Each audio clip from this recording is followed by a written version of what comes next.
Hello students. अपने MCQ series को continue रखते हुए हम लोग आज इलेक्ट्रिक फील्ड का पार्ट 6 पढ़ेंगे।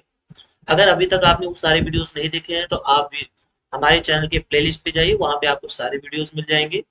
अगर आपको इस वीडियो का क्विज सॉल्व करना है तो वीडियो के डिस्क्रिप्शन में लिंक होगा, वहां पे आप जाके पहले क्विज सॉल्व कर सकते हैं।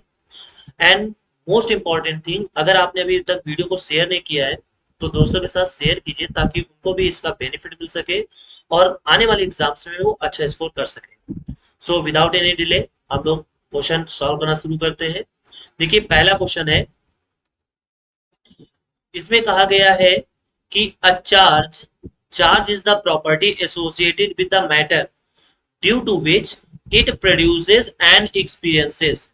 अब बात ध्यान समझिए। कह रहे हैं कि जैसे मान लीजिए कोई ये बॉडी है, तो इस बॉडी के अंदर अगर चार्ज प्रेजेंट है तो चार्ज उस बॉडी की वो प्रॉपर्टी होती है जिसकी वजह से ये प्रोड्यूस कर सकता है। सो पहला है इलेक्ट्रिक फील्ड ओनली, दूसरा है मैग्नेटिक फील्ड ओनली, तीसरा है electric field and magnetic field दोनों इफेक्ट प्रोड्यूस कर सकता है, और चौथा ऑप्शन है नन ऑफ दीज। तो हमें ये मालूम होना चाहिए कि जब कोई चार्ज, सपोज दैट ये चार्ज है, जब ये रेस्ट में रहता है, कैसे रहता है, रेस्ट में रहता है, तो ये केवल इलेक्ट्रिक फील्ड प्रोड्यूस करता है। लेकिन जब ये मोशन में आता है, ठीक है, जब ये मोशन में आता है तो इलेक्ट्रिक फील्ड के साथ साथ मैग्नेटिक फील्ड भी प्रोड्यूस करता है। तो हमारा सही आंसर होगा, चूंकि इन्होंने ये बात नहीं यहाँ पे कही है कि ये जो चार्ज है वो रेस्ट में है कि मोशन में है, तो हम इसको दोनों केसेस को लेके चलेंगे, तो हमारा सही आंसर होगा ऑप्शन नंबर सी। ठीक है। नेक्स्ट क्वेश्चन है, कह रहे चार्ज इज ए, चार्ज होता है, ट्रांसफरेबल होता है। बिल्कुल सही है। अगर हम एक बॉडी से दूसरी बॉडी में चार्ज को ट्रांसफर करना चाहते हैं तो बिल्कुल आसानी से चार्ज ट्रांसफर हो जाएगा। एसोसिएटेड विद मास, ये भी बिल्कुल सही है। कैसे? अगर सपोज दैट मान लिया ये बॉडी है, इससे इलेक्ट्रॉन इसमें जा रहे हैं, ठीक है, इस बॉडी से इस बॉडी पे इलेक्ट्रॉन जा रहे हैं, तो एक इलेक्ट्रॉन अपने साथ इतना मास तो कैरी करके ले जाएगा ही। मतलब अगर एक इलेक्ट्रॉन इससे इसमें जाता है तो इसका मतलब इतना मास ट्रांसफर हो चुका है। तो इसका मतलब ये हुआ कि जो चार्ज है उसके साथ मास भी एसोसिएट रहता है। अगला है कंजर्व। बिल्कुल, according to conservation of charge, जो चार्ज होता है किसी सिस्टम का, जो टोटल चार्ज होता है वो क्या होता है, कंजर्व रहता है। तो हमारा आंसर हो जाएगा option number D, that is all of these. Next question पे बढ़ते हैं। नेक्स्ट क्वेश्चन में कहा गया है कि a body is positively charge, it implies that. अब बात ध्यान समझिए, सपोज दैट मान लीजिए ये बॉडी है, ये पॉजिटिवली चार्ज है। अच्छा, कोई बॉडी, जैसे कोई बॉडी न्यूट्रल होती है तो इसका मतलब क्या होता है कि जितने पॉजिटिव है उतने ही निगेटिव है, इसलिए वो बॉडी क्या होती है, न्यूट्रल होती है, जीरो चार्ज होता है। इन्होंने कहा है कि a body is positively charge, तो इसका मतलब क्या है? तो पहला ऑप्शन है कि there is only positive charge in the body, बिल्कुल नहीं। ठीक, there is a positive as well as negative charge in the body, but positive charge is more than negative charge. तो यही हमारा आंसर सही होगा, ऑप्शन नंबर बी।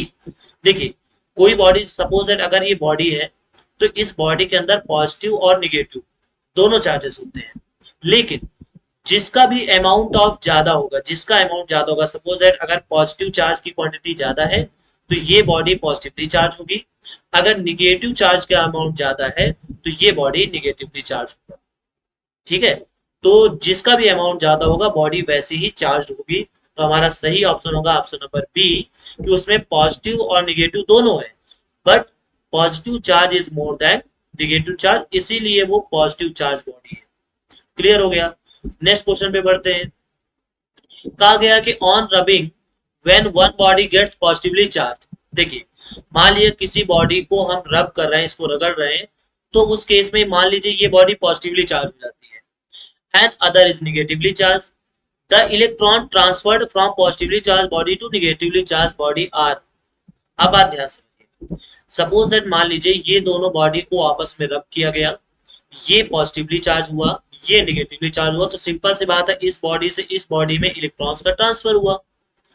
तो वो इलेक्ट्रॉन्स है कौन से? तो देखिए, सबसे पहली बात, इलेक्ट्रॉन्स जो इनर सेल के होते हैं वो बिल्कुल नहीं हो सकते।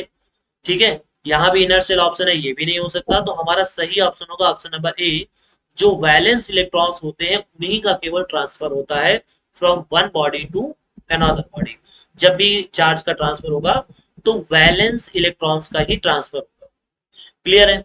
अगला क्वेश्चन है, लिखा हुआ है कि when a body is charged by induction then the body.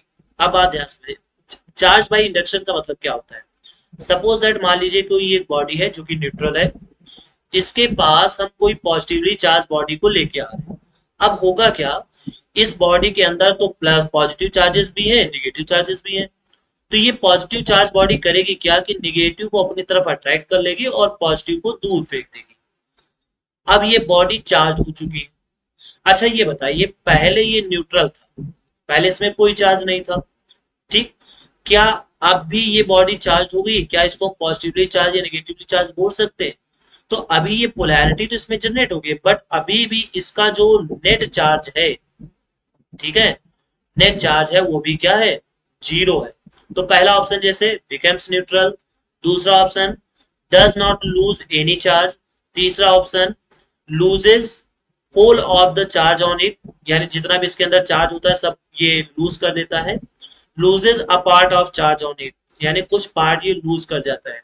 तो इनमें से ना तो ये सी ऑप्शन सही है, ना डी ऑप्शन सही है, और ना ही ये न्यूट्रल हो जाता है। ऐसा कुछ वो नहीं है कि वो न्यूट्रल हो जाएगा, लेकिन ये जरूर होता है कि does not lose any charge, means to say अगर इसमें जितना भी चार्ज रहा होगा पहले उतना ही चार्ज होगा, बाद में कोई भी चार्ज ये लूज नहीं करेगा। ठीक है, तो हमारा ऑप्शन हो जाता है ऑप्शन नंबर बी, ये सही आंसर होगा। क्लियर है? अगला क्वेश्चन है, on charging by conduction the mass of the body में। अब बात ध्यान से, सपोज दैट मान लीजिए ये कोई बॉडी है, इसको मैं bye conduction, conduction means touch करा करके इसको मैं चार्ज कर रहा हूं। अब इन्होंने यहां पर ना तो ये कहा है कि निगेटिव चार्ज है, ना तो ये कहा है कि पॉजिटिव चार्ज है, मतलब निगेटिव या फिर पॉजिटिव की बात ही नहीं की है। यानी अब हमें यहां से हमें खुद में से कंसिडर करना होगा। सपोज दैट ये बॉडी अगर निगेटिवली चार्ज होती है तो इसका मतलब इसमें इलेक्ट्रॉन आए हैं। अब अगर इसमें इलेक्ट्रॉन आया है तो सिंपल सी बात है कि इसका फिर जो मास होगा वो इंक्रीज करेगा। लेकिन अगर ये पॉजिटिवली चार्ज हुआ है तो इसका मतलब इससे इलेक्ट्रॉन बाहर गए हैं, उस केस में क्या होगा, इसका मास जो होगा वो डिक्रीज होगा। तो हमारा सही ऑप्शन होगा ऑप्शन नंबर सी, यही हमारा राइट आंसर होगा कि इसका जो मास है वो इंक्रीज भी कर सकता है, डिक्रीज भी कर सकता है, क्योंकि इन्होंने यहाँ पर चार्ज को मेंशन ही नहीं किया है कि वो जो चार्जिंग की जा रही है वो पॉजिटिवली चार्ज हो रहा है कि निगेटिवली चार्ज हो रहा है। तो हमारे लिए दोनों ऑप्शन, मतलब ये इंक्रीज भी हो सकता है इसका मास और डिक्रीज भी हो सकता है। अगला क्वेश्चन है, लिखा हुआ है quantization of charge implies that. Quantization of charge जो होता है, ठीक है, क्वांटाइजेशन ऑफ चार्ज, तो देखिए क्वांटाइजेशन ऑफ चार्ज क्या होता है, इसमें ये बताया जाता है कि कोई भी चार्ज हो वो इलेक्ट्रॉन के चार्ज का परफेक्ट मल्टीपल ही होता है। According to quantization of charge ये बताया गया है कि कोई भी चार्ज हो वो इलेक्ट्रॉन के चार्ज का परफेक्ट मल्टीपल होता है। इसका मतलब कभी ऐसा नहीं हो सकता कि 1.2 इलेक्ट्रॉन्स गए हैं या किसी बॉडी में 0.3 इलेक्ट्रॉन के बराबर चार्ज है, ऐसा नहीं हो सकता। ठीक है, तो इसका it implies that charge which is a fraction of a coulomb is not possible, यानी किसी कूलम मतलब जो इलेक्ट्रॉन का चार्ज है उसकी फ्रैक्शनल वैल्यू पॉसिबल नहीं। ठीक है, बात समझ में आ गई? अच्छा, charge exist on a particle, इससे कोई मतलब नहीं होता। Charge can not be destroyed, ये तो कंजर्वेशन ऑफ चार्ज होता है। There is a minimum permissible charge on a particle, कि इतना मिनिमम होना चाहिए, तो ऐसा नहीं है। देखिए ये ऑप्शन सी नंबर सही हो सकता था, लेकिन यहाँ पे इन्होंने वर्ड जोड़ा है क्वांटाइजेशन, तो हमें इसके बेसिस पे बताना है कि कौन सा ऑप्शन सही होगा। तो ऑप्शन नंबर डी हमारा राइट आंसर होगा। क्लियर हो गया? नेक्स्ट क्वेश्चन पे बढ़ते हैं। अगला क्वेश्चन है कि if an object possesses electric charge, अगर किसी बॉडी में, अगर किसी ऑब्जेक्ट में इलेक्ट्रिक चार्ज है, then it is said to be electrified और ए, ठीक है, when it has no charge it is said to be B.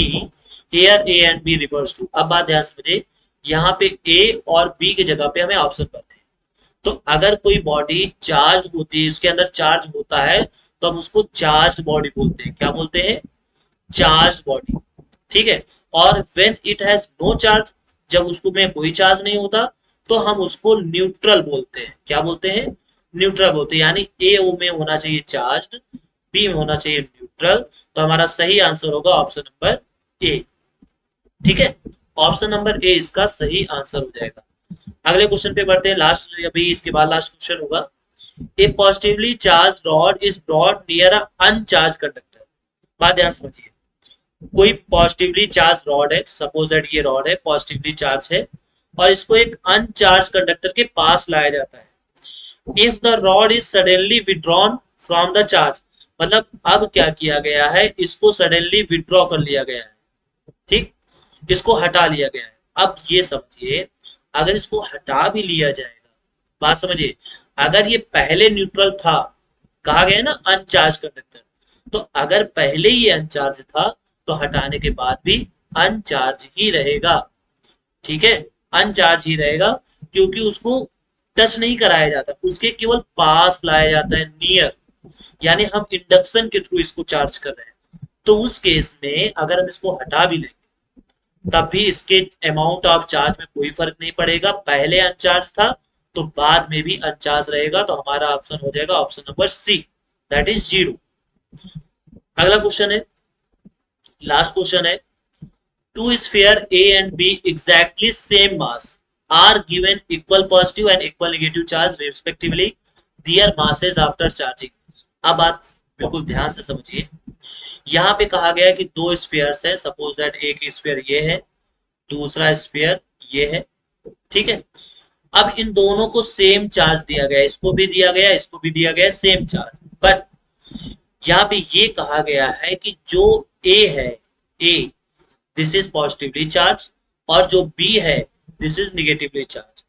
तो कहना है कि चार्जिंग के बाद उनके मासेस पे क्या फर्क पड़ेगा। तो अभी हमने बताया था, अभी एक क्वेश्चन आया हुआ था, हमने कहा था कि भाई जब इसमें इलेक्ट्रॉन ट्रांसफर होंगे, तो अपने साथ साथ ये अपने इलेक्ट्रॉन्स के बराबर मास को भी लेके जाएंगे, साथ ही साथ अपना मास भी लेके जाते हैं, that is 9.1 into 10 to the power minus 31 kg, इतना मास भी लेके जाते हैं। तो अब अगर ये निगेटिवली चार्ज हुआ है, तो सिंपल सी बात है, इतना मास इलेक्ट्रॉन अपने साथ लेके गया होगा।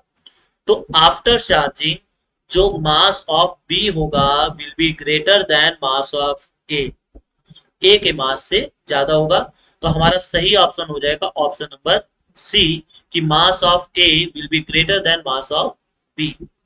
आई होप आपको वीडियो पसंद आया होगा। क्विज आपको सॉल्व करना है तो डिस्क्रिप्शन में लिंक है, वहां जाके आप क्विज सॉल्व कर सकते हैं। वीडियो को शेयर नहीं किया तो दोस्तों के साथ जरूर शेयर कीजिए, चैनल को सब्सक्राइब कीजिए, वीडियो को सबसे ज्यादा, बहुत ज्यादा अपने फेसबुक, व्हाट्सएप, जो भी आपको मीडियम मिलता है सोशल मीडिया, उसमें आप इसको शेयर कीजिए, ज्यादा से ज्यादा लोगों तक इसको बेनिफिट पहुंचाइए। Have a good day, thank you.